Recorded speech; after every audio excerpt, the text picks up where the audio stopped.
বাবা এটা মরে যাবে, দিয়ে দাও আমার মা।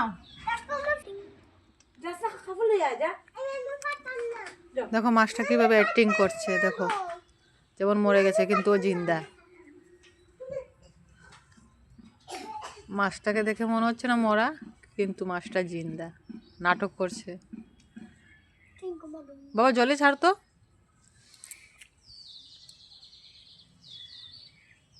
দেখলে এত সময় ছিল কিভাবে, যেমন ও মরে গেছে। আবার হাতে নে তো। এই দেখো জল থেকে তোলার পরেও এমন অ্যাক্টিংটা করে যেমন মরে গেছে। এদিকে ঘুরা বাবা। এটা চোখ দেখো কেমনে, এটা লাল লাল। দেখলে মাছেরাও নাটক জানে। এই দেখুন।